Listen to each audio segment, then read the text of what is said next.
This 17 News at Noon podcast is brought to you by Clinica Sierra Vista. Welcome back to the 17 News at Noon podcast, where we share your news on your schedule. And good afternoon, I'm Elena Russ. Let's turn now to our news headlines. And in your 17 Crime Watch, the Bakersfield Police Department is partnering with Pep Boys to deter thieves from going after your catalytic converter.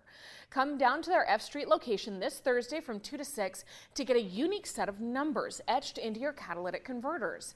You do have to make an appointment before the event starts and fills up, but be aware that those spots do fill up quickly. The car's registered owner must be at the event and have a valid driver's license and a current registration showing a Bakersfield residency. We have a link to register for this event on our website, kget.com. And let's turn now to some education headlines. 17 News has learned that a tentative agreement has been reached between the Bakersfield City School District and the union representing its teachers. According to Steve Comstock, president of the Bakersfield Elementary Teachers Association, this tentative agreement was reached on Friday. Beta represents around 1,700 members, mostly teachers. Under the agreement, teachers would get an 8.5% pay raise with other benefits to be announced later. Teachers and other Beta members will be able to vote on this proposal for the next 2 days and potentially ratify the agreement. It does require a simple majority to pass, and this will be a new 3-year contract. Well, in business news, Scott Adams, the creator of the comic strip Dilbert, has been dropped from hundreds of publications following a racist rant on YouTube. Yesterday, Bakersfield Californian followed suit. On his live stream show, Adams repeatedly referred to people who are black as members of a hate group. Adams referencing a recent poll where a majority of black Americans surveyed disagreed with the statement, "It's okay to be white." The 65-year-old has been no stranger to controversy. Months ago, the San Francisco Chronicle stopped carrying Dilbert after his work made fun of reparations for African Americans. Well, our wintry weather has many folks turning up the heat at home, even as one of California's largest utilities is seeking a new round of rate hikes. Southern California Gas, the nation's largest natural gas company, announced yesterday it will hold 2 virtual public forums to address its application to raise rates. The meetings will be held Monday, March 6th and Wednesday, March 15th. If state regulators approve it, the average home is expected to pay $8.28 more per month for natural gas.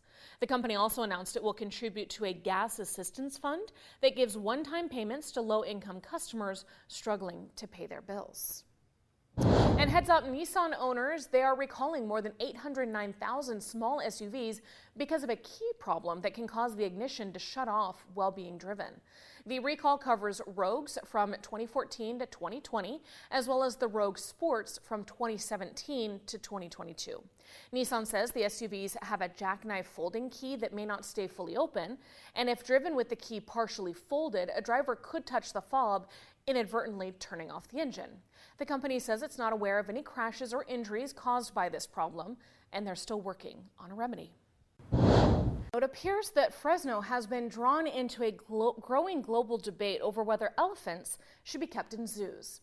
In recent years, some larger zoos have phased out their elephant exhibits, but the Fresno Chaffee Zoo says they are committed to keeping their elephants and are turning to breeding, arguing that a sustainable population of zoo elephants will help spread education in real life and spur a commitment to wildlife conservation among future generations of visitors. These moves, though, have drawn criticism and legal action from some animal advocacy groups opposed to keeping elephants contained. Some experts said zoos simply don't have the space elephants need and want them released to sanctuaries with much larger property to roam. Hello, this is Tim Callahan with Clinica Sierra Vista, and we're excited to unveil the Community Health Center of the Future, our comprehensive care center. It's located right across the street from Memorial Hospital. We have every service under one roof, from family medicine, OBGYN care, dental services for adults and children, behavioral health, and much more. So find your way to better care at Clinica Sierra Vista this year at our comprehensive care center. Visit our website, clinicasierravista.org, for the latest on this project. We'll see you soon.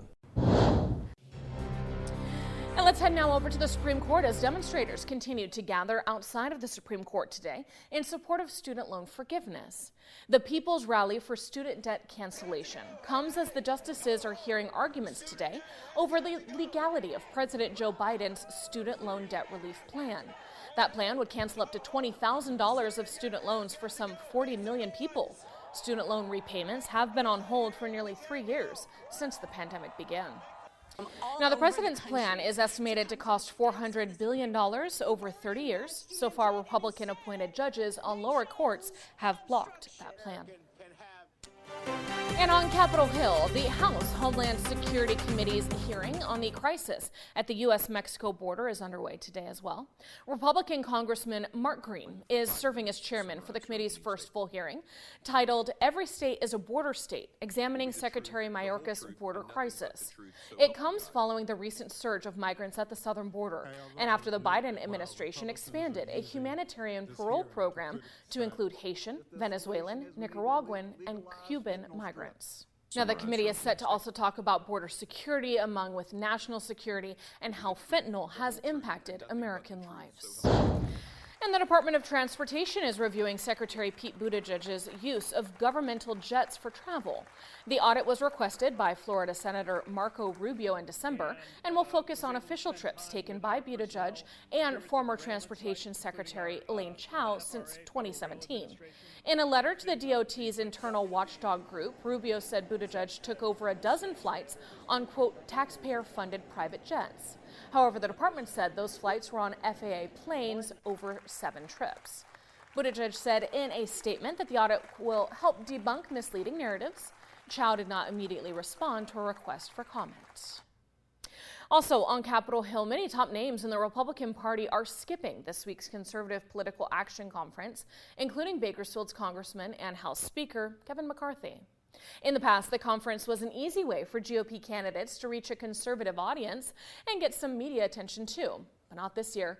NBC News is reporting among those skipping out are Florida Governor Ron DeSantis, former Vice President Mike Pence, Speaker McCarthy, as we mentioned, and Senate Minority Leader Mitch McConnell.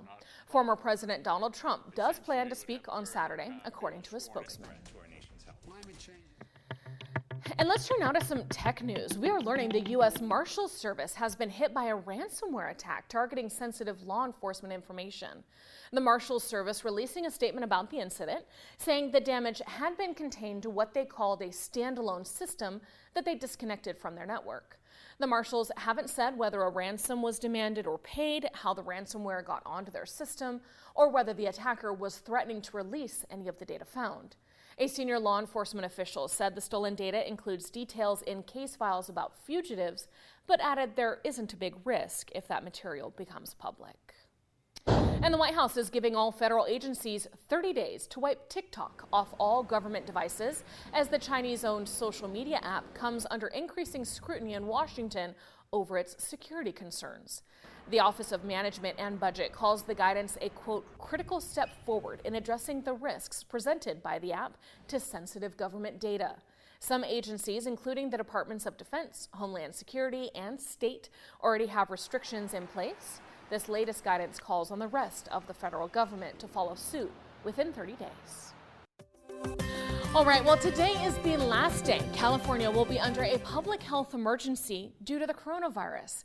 It's been nearly 3 years since Governor Gavin Newsom issued the nation's first statewide stay-at-home order, encouraging mask use in some public places like businesses and trains, and for residents who have been exposed to the virus.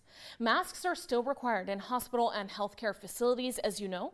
President Biden announced last month the federal government will end its own emergency orders on May 11th.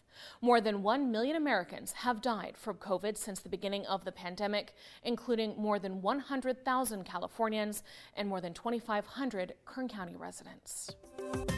Well, in other health headlines today, giving a child freedom over what they eat could teach them healthy eating habits. That's according to a report by the Wall Street Journal. Letting a child choose what they want to eat helps them learn to self-regulate. It could also help prevent eating disorders. Even if a child chooses meals that are high in fat or highly processed, dietitians believe they will eventually tire out and lean toward fruits and vegetables, according to this report. Hope may be on the horizon for those suffering from severe peanut allergies as well. Check this out. Scientists at Indiana University of Medicine have created an injection designed to prevent peanut-related anaphylaxis, a potentially deadly allergic reaction. Peanut allergies are one of the most common food allergies, affecting about 1 in 50 children in the U.S. So far, researchers have only tested their injections on animals, but the results so far are proving positive. Officials hope to begin human trials in the next 5 to 10 years. The 17 News at Noon podcast is a production of KGET and Nexstar Media Group. For more on all of the headlines in today's show, head to kget.com.